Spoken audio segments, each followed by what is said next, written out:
여러분 안녕하세요. 편집자 K입니다. 오늘은 9월에 함께 읽고 싶은 책 몇 권을 가지고 왔습니다. 첫 번째 책은 제가 최근에 인스타그램에서 좀 자주 보여드리고 있는 책이에요. 바로 제가 편집한 책인데요. 이승우 작가의 고요한 읽기라는 산문집입니다. 제가 이승우 작가님 책은 이번이 세 번째 편집을 했는데요. 두 번째 편집했던 사랑의 한 일이라는 소설집도 제 채널에서 소개를 해드린 적이 있었죠. 시간이 흘러서 새로운 산문집을 만들게 되었습니다. 우선 이승우 작가님에 대해서 간단히 말씀을 드리자면은 1981년에 등단을 하셨어요. 그래서 43년째 작가로서 살아오고 있는 분인 거죠. 근데 이것이 재능이 있는 것은 당연하고 꾸준히 써왔다는 것을 증명하잖아요. 저는 그런 면에서 이승우 작가님을 늘 굉장히 존경해 왔거든요. 독자일 때도 그랬고 또 편집자가 되어서 이렇게 작업을 하면서도 그 마음은 되게 확고하고 커졌습니다. 소설집 일식에 대하여 미궁에 대한 추측 등등과 그리고 제가 만든 모르는 사람들, 사랑의 한 일, 그리고 최근에 목소리들이라는 책도 나왔었고요. 장편 소설로는 에리직 톤의 초상이 등단작이고 그리고 가장 널리 알려진 초기 대표작 생의 이면이 있고요. 그리고 식물들의 사생활, 지상의 노래, 사랑의 생애, 캉탕 등등이 있습니다. 최근에 이국에서라는 장편도 나왔었고요. 초기 대표작이라고 말씀드린 생의 이면도 이번에 문학동네 한국문학 전집으로 새 옷을 입고 출간이 되었어요. 그래서 오랜만에 개정판을 내면서 이제 작가님이 내용을 바꾸진 않았지만 문장들을 많이 가다듬고 하셨거든요. 그래서 이것도 함께 보여드려요. 굉장히 많은 상을 받으셨어요.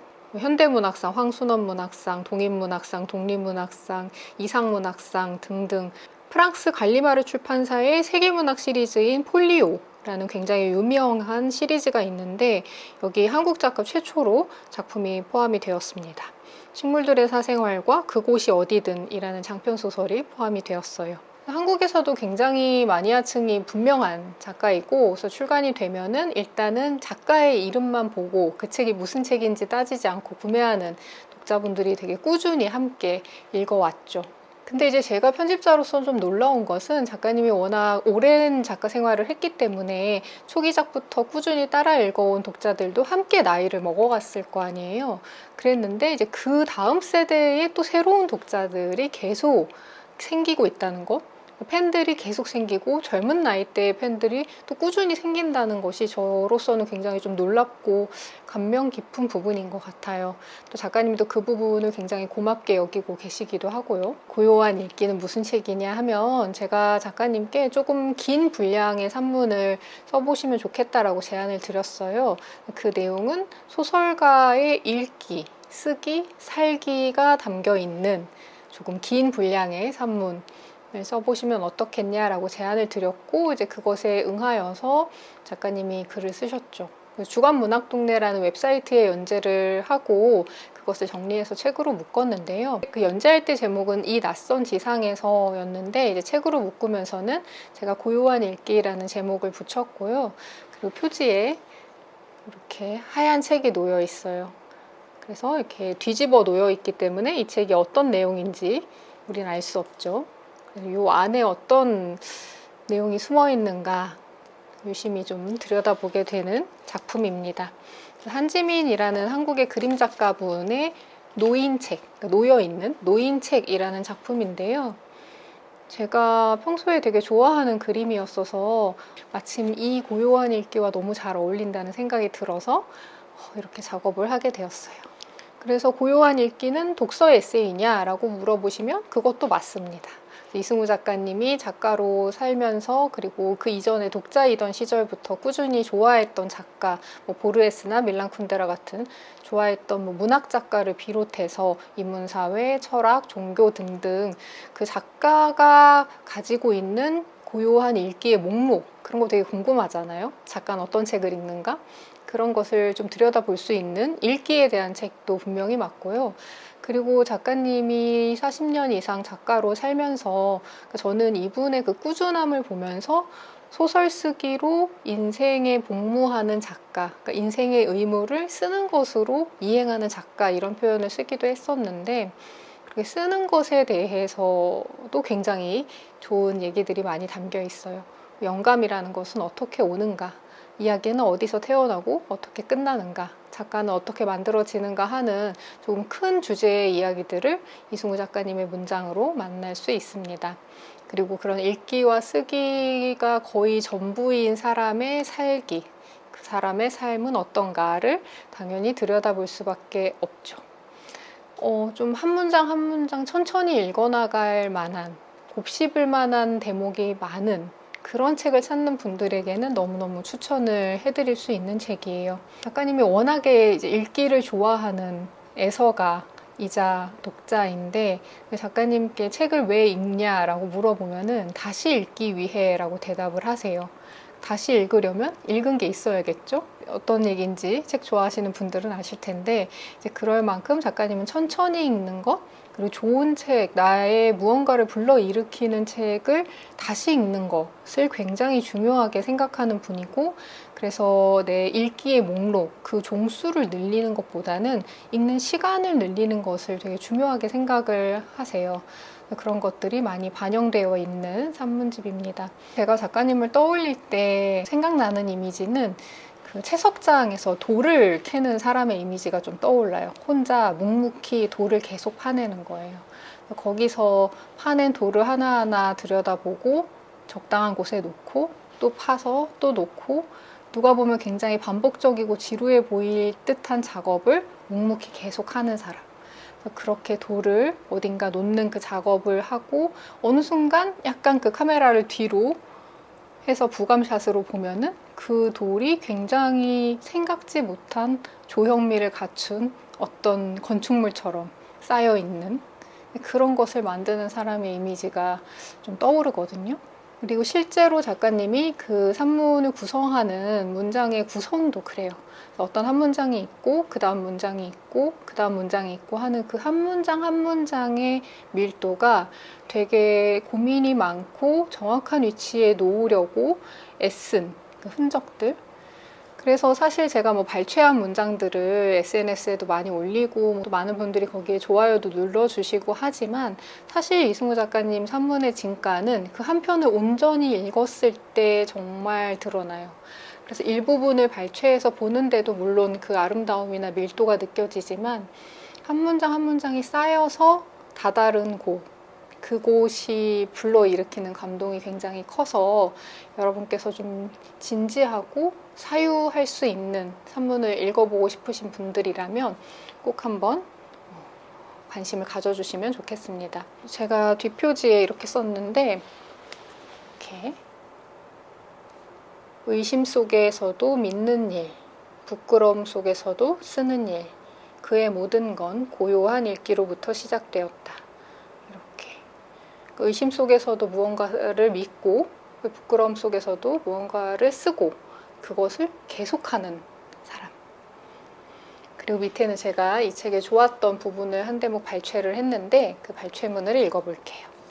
영감에 대한 미신에서 벗어날 것, 영감을 부정하지도 말고 숭배하지도 말 것, 왜곡이나 악용은 더욱 삼갈 것, 모독하지 말 것, 다만 필사적으로 꿈꿀 것, 영감 같은 것은 있지 않다는 듯, 그러니 바라지 않는다는 듯 필사적으로 애쓰고 애쓰면서 기다릴 것, 기다리면서 초대할 것, 애씀이 초대의 방법이라는 사실을 알 것, 그조차 알지 말 것, 행여라도 영감이 자신의 노력에 대한 당연한 보상이라고 생각하지 말 것, 은총일 뿐이라는 사실을 기억할 것. 저는 이런 대목이 늘 참 좋은 것 같아요. 그래서 이승우 작가님은 영감이라는 것이 위에서 어떤 계시적으로 쏟아져 내려오는 것이 아니라 그 작가 안에 있던 것이 불러일으켜지는 것이다. 그래서 우리가 흔히 생각하는 것과 방향이 반대이다라고 말씀을 하시고는 하는데, 그런 대목을 읽다 보면은 저는 창작자가 아니지만 저의 삶의 태도에도 분명히 영향을 미치죠. 또 몇 군데 읽어볼게요. 작가는 어떤 존재인가에 대한 대목인데, 작가는 누구인가? 라는 질문은 작가 이전을 향하지 않는다. 작가 이전에 그는 누구였는가? 어디서 무엇을 했는가? 어떤 과정을 통해 작가가 되었는가? 이런 질문은 호사가들의 흥미거리를 위해 필요할 뿐이다. 이것은 작가가 누구인지를 알려고 하는 사람의 질문이 아니다. 물어야 하는 질문은 어디 있는가이다.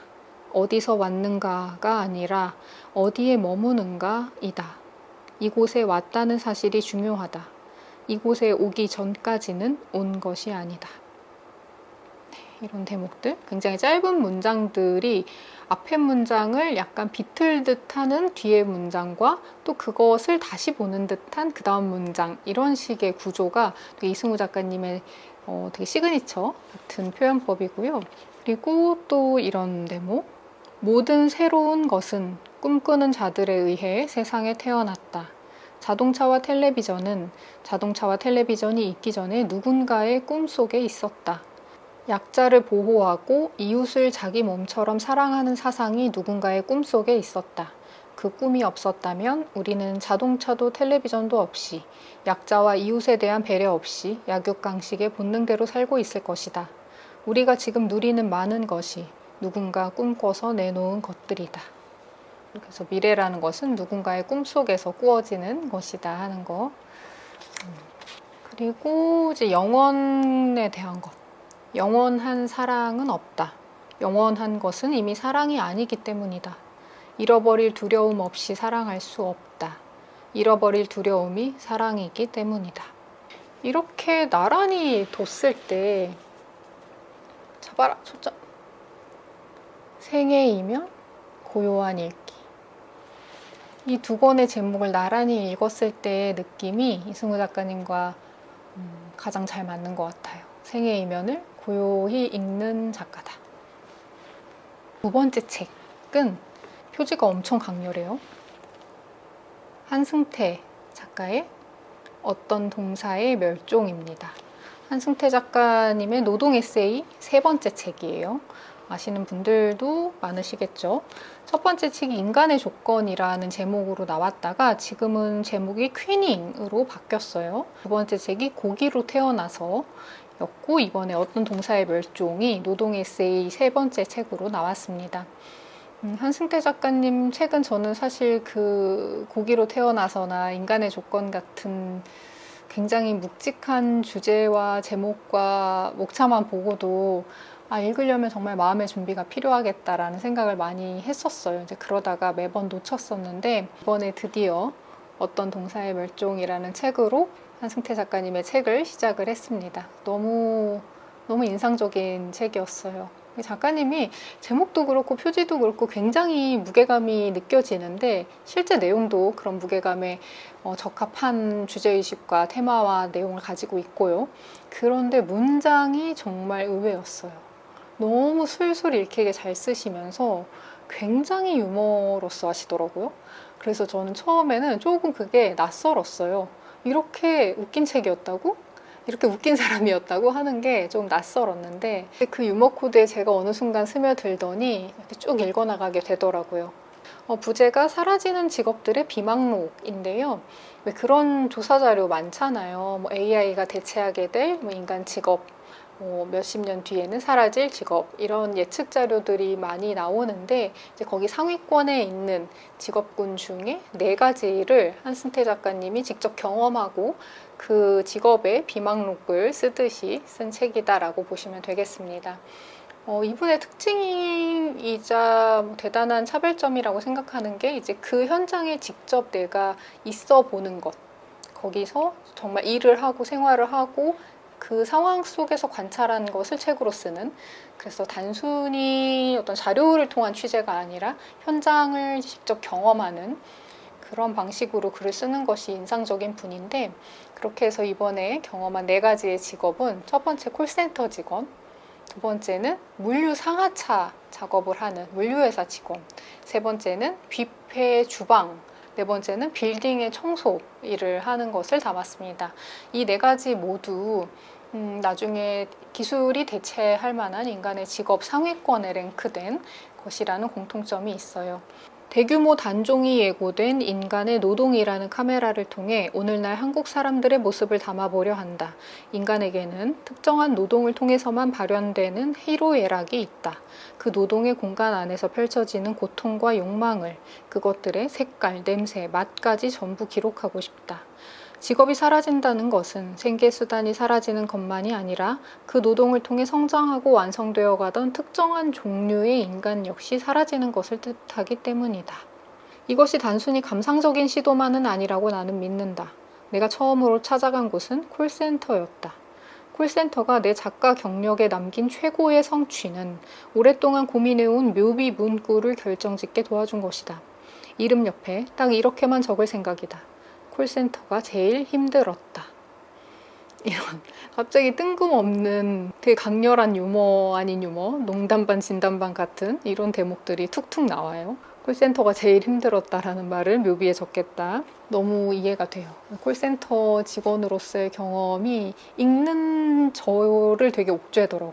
콜센터는 이제 다른 여기 나오는 뭐 빌딩 청소나 물류 상하차 작업과 다르게 정신적인 노동이 굉장히 심하잖아요. 감정적이고 정신적인. 그리고 어떤 육체적 피로라는 것은 시간이 지나고 뭐 밥을 잘 먹고 잠을 잘 자고 영양제를 먹고 하면 어느 정도 가시지만 이 정신적인 노동, 감정적인 노동이 남긴 상흔이라는 것은 너무 딱 달라붙어서 도저히 씻어낼 수가 없는 것이라는 게 이 콜센터 현장에서의 근무 경험을 정말 생생하게 들여다보다 보니까 저에게도 정말 느껴지더라고요. 그래서 어떤 직업군이건 그 직업에 필요시 되는 자질이라는 게 있고, 그게 신체 조건일 수도 있고, 나이대일 수도 있고 하잖아요. 그런 것들을 좀 다채롭게 보는 즐거움도 있고요. 뷔페 주방의 경우에는 이제 주방에서의 경력이 전혀 없는 사람을 뽑는 것을 굉장히 꺼리고, 이제 그것이 왜 그렇게 될 수밖에 없는지, 그래서 그 주방에 취직하는 게 되게 어려웠던 것 같더라고요, 작가님이. 그런 것들도 이제 하나하나 차근차근 이야기가 이어져 가고, 그리고 또 나이가 어려서 취직하기 어려웠던 빌딩 청소일 같은 경우도, 반대로 물류 상하차의 경우에는 조금이라도 젊고 근력이 있고 하면 도움이 되겠죠. 그리고 또 인상적이었던 것이 콜센터의 그 힘듦, 몸이 힘들다기보단 그 감정적으로 힘든 것과 대조되어서 물류 상하차 작업을 하는 사람들은 정말 엄청난 육체적인 고통과 노동 강도가 따르는 일이고, 정말 많은 땀을 흘려서 물을 아무리 많이 마셔도 화장실을 거의 가지 않는다, 이런 이제 대목이 나오는데, 근데 이 사람들 중에 우울해하는 사람들은 많지 않았다라는 게 콜센터와 굉장히 대조적이었어요. 밤새서 그 물류 분류 작업을 하고 아침 햇살을 딱 맞을 때의 그 어떤 환희 같은 것, 그것이 콜센터를 읽고서 바로 이제 물류회사를 읽게 되면은 굉장히 대조적으로 다가오면서 너무 강렬한 인상을 남기는, 이 현장에서 만난 정말 다종다양한 사람들, 배경도 다르고 경력도 다르고 이 일을 하는 이유도 다른 여러 사람들이 너무 생생하게 그려져 있어서 정말 소설 읽듯이 읽히기도 하고요. 굉장히 다양한 사람들의 이야기를 들은 기분도 들고, 그래서 너무 좋았습니다. 그리고 세 번째 책도 굉장히 소설처럼 읽히는, 소설이 아닌 책이에요. 이 책은 마이클 핑클의 예술도둑이라는 책입니다. 예술도둑. 실화를 기반으로 한 책인데, 왜 실제 사건을 굉장히 드라마타이즈 하듯이 속도감 있게 잘 쓴 책들 있잖아요. 그런 책이에요. 이 책은 실제로 예술작품들 300점 이상을 훔쳐서, 그게 이제 가치를 따지자면 우리나라 돈으로 2조 원이 넘는 엄청난 양의 미술품을 훔친 실제 도둑 이야기를 작가가 썼습니다. 작가인 마이클 핑클은 미국의 저널리스트입니다. 예술도둑은 2023년 출간 즉시 아마존과 뉴욕타임스 베스트셀러에 올랐고, 뉴요커, 워싱턴 포스트, 리터러리 허브가 선정한 올해의 책에 이름을 올렸다. 역사상 가장 많은 예술작품을 훔친 스테판 브라이트비저가 그 주인공이다. 1997년 2월 벨기에의 루벤스의 집 에서 벌어진 도난 사건으로 문을 여는데요. 22살이었던 이 브라이트 비저와 그의 연인이었던 앤 캐서린이 이날 이제 상하 조각 아담과 이브를 훔치는 장면으로 시작을 합니다. 굉장히 어린 22살의 연인이자 도둑들인 거죠. 브라이트 비저가 200번이 넘는 도적 행위를 통해서 막 300점이 넘는 엄청난 예술품을 훔친 이유는 그걸 뭐 작물로 내다 팔아서 부를 얻으려는 것은 전혀 아니었어요. 그랬으면 사실 책이 되지 못했겠죠. 그냥 흔한 도적질 이야기니까. 이 사람은 그것이 일종의 아름다움을 해방시키는 일이라는 생각을 가진 굉장한 뭐랄까 나르시시스트였던 사람이었어요. 그래서 그 많은 작품을 훔쳐서 내다 팔지 않았고 자신의 집, 자신이 살고 있는 어머니 소유의 집 2층에 꾸며놓고 다락에 꾸며놓고 그 아름다운 작품들 속에서 아침마다 눈을 뜨고 살고 잠들기 전에 그 작품들을 보면서 잠들고 굉장한 그 미술에 대한 애호와 엄청난 애정이 굉장히 특이하게 발현이 된 경우인 거죠. 그래서 그 작품들을 내가 온전히 누리고 싶고 나 혼자 누리고 싶고 미술관이라는 굉장히 규격화된 공간에서 엄숙한 공간에서 경비원들의 감시하에 예술 작품을 보고 싶지 않다라는 생각에 그리고 그 아까 말씀드린 아름다움을 해방해야겠다 하는 이상한 명분이 더해져서 끊임없이 도적질을 했습니다. 그러나 이렇게 책으로 나왔다는 것은 그 사람이 잡혔다는 얘기인 거죠. 그래서 제가 지금 한 절반 이상을 보고 있는데 이들을 뒤쫓기 시작한 형사가 나오기 시작을 했어요. 그래서 이제 조금 뭔가 박진감이 넘치기 시작을 했는데요. 굉장히 잘 읽히고 한 챕터가 아주 짧아서 장면 전환이 되게 많은 느낌, 그런 뭐 영상물을 보는 느낌이 들더라고요. 너무 재밌게 읽고 있고 왜 이런 특이한 생각을 하게 되었는지 그 집안의 분위기나 어린 시절에 있었던 일 같은 것도 나오고 어떤 식으로 사회에 부적응했는지 왜 그렇게 됐는지 등등 인간의 욕망이란 무엇이며 미술 작품이 미술관에 걸린다는 것은 어떻게 이루어지는지 그리고 사실 뭐 이탈리아 작품이 프랑스에 걸려 있기도 하고 그러잖아요. 그래서 여러 미술 작품들이 어떤 식으로 그곳에 걸리게 되었고 그건 또 무슨 의미인지 등등 레이어를 좀 여러 가지 잘 겹겹이 쌓아서 단선적인 책으로 보이지 않게 잘 쓰인 작품이라고 생각을 합니다. 과가람 조선일보 문화부 기자가 이렇게 추천사를 썼어요.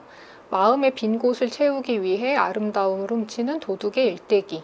이 기묘한 도둑을 비난하면서도 이해하게 되는 것은 모두의 마음속에 결코 내 것이 될 수 없는 아름다움으로 채우고픈 공허가 있기 때문이리라. 훔치고 싶을 만큼 아름다운 것을 접한 적 있는 모든 이에게 권한다. 딱 이런 책인 것 같아요.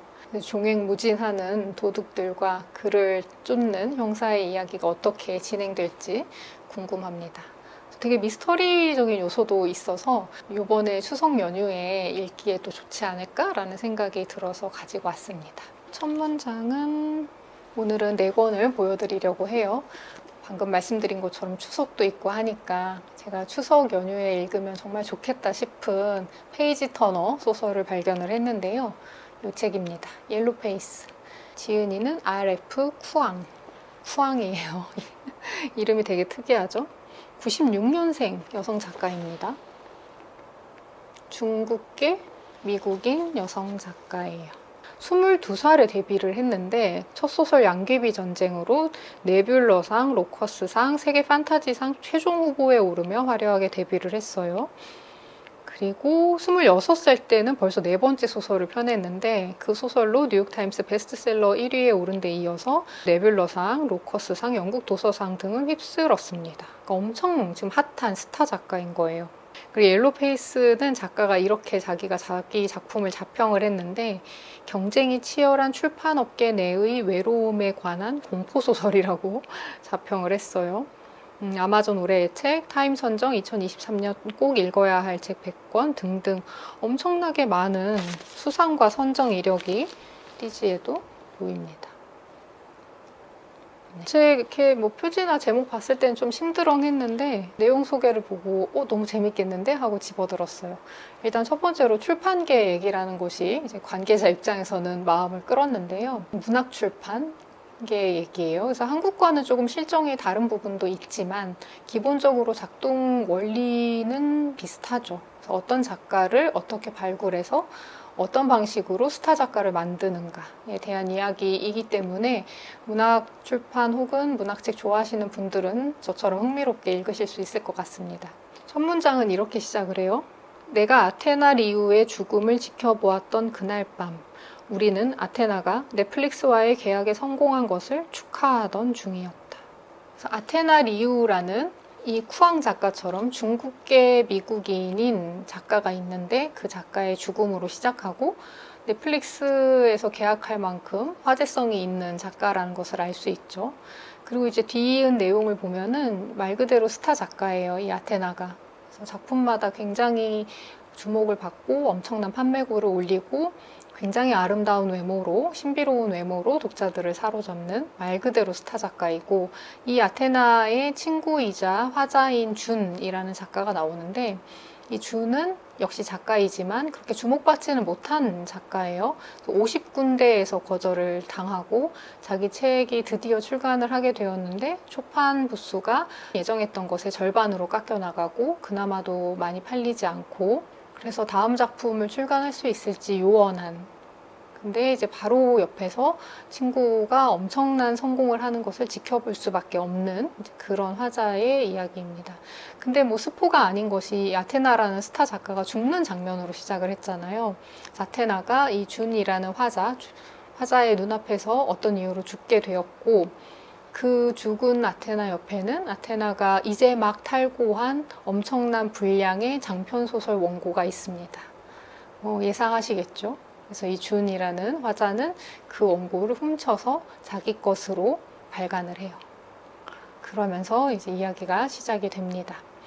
근데 이제 준이 그 작품을 발간할 때 자기의 문장을 당연히 섞어요. 그리고 이게 완전한 원고는 아니었기 때문에 많은 부분 수정하고 첨삭하고 가미하고 빼고 등등 이제 아테나가 써놓은 것을 자기 스타일로 변형을 거치면서 이 변형하면서 이 작품이 더 나아지고 있다라고 주는 생각하고, 그러므로 이것은 아테나의 것을 내가 뺏은 것만은 아니다라고 점점 더 강하게 합리화를 하게 되죠. 그래서 실제로 이 작품을 자기의 에이전트에게 보여줘서 이 에이전트가 너무 좋은 작품이다 하면서 출판사들에 돌렸고, 굉장히 좋은 조건으로, 놀라울 만한 조건으로 계약을 해서 아테나가 걸었던 그 성공한 작가의 길을 주인공이 걷게 돼요. 하지만 당연히 파국의 요소들이 있겠죠.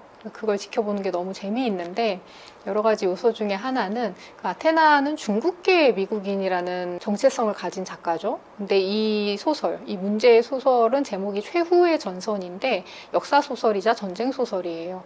1차 세계대전을 배경으로 하고 그때 당시 중국인 포로들이 어떻게 대우받았는가 하는 참상을 그린 소설인데, 그게 이제 정체성의 측면에서 봤을 때 아테나와 잘 맞는 부분이 있죠. 하지만 우리의 화자인 주는 그냥 백인 여성이에요. 그런 사람이 이런 소설을 쓴다는 것이 어떻게 받아들여지는가에 대해서 고민을 할 수밖에 없고, 그래서 준이 이름을 바꿉니다. 그래서 주니퍼 송이라고 약간 봤을 때 동양계 이름 같죠? 그렇게 바꿔요. 그리고 프로필 사진도 자신이 백인임이 잘 드러나지 않는 방식으로 씁니다. 그래서 제목이 옐로페이스가 아마 됐을 거예요. 그러다 보면 자연스럽게 작가가 쓸 수 있는 것과 쓰면 안 되는 것의 경계에 대한 게 또 논의가 되겠죠. 중국계 미국인이었던 아테나는 한국인이 아닌데 한국전쟁의 참상을 쓴 소설로 상을 받기도 했었어요. 근데 이제 그 방식이 준이 봤을 때는 그다지 윤리적인 방식이 아니었거든요. 근데 그런 것은 괜찮나? 걔도 그렇게 했는데 나는 안 되나? 그리고 이제 죽은 아테나의 유령이라는 이름으로 어떤 트위터 익명 계정이 생기면서 너가 내 걸 뺏어갔지, 나는 다 알고 있어, 이런 식으로 누군가 폭로하는 트윗을 올립니다. 이젠 X라고 해야겠죠. 어쨌건 트윗을 올리면서 또 한 번 이 주니퍼 송이 위기를 맞게 되는데, 아테나가 죽은 것을 자기 눈으로 봤는데 이건 무슨 일이지? 하는 것도 있고, 그렇게 트위터에서 일종의 공론화, 화제가 되면서 벌어지는 그 트위터 SNS상의 공론 문화에 대한 부분도 되게 인상 깊어요. 당연히 캔슬 컬처라는 것과도 연결이 될 수밖에 없고, 그런 SNS 난투극을 보는 아주 아픈 즐거움도 있고, 당연히 맨 앞에 이제 표절 문제가 있겠죠. 어디까지 아테나가 쓴 것이고 어디까지 주니퍼가 쓴 것이고 이것은 누구의 작품인가 하는 그런 근본적인 질문도 있을 거예요.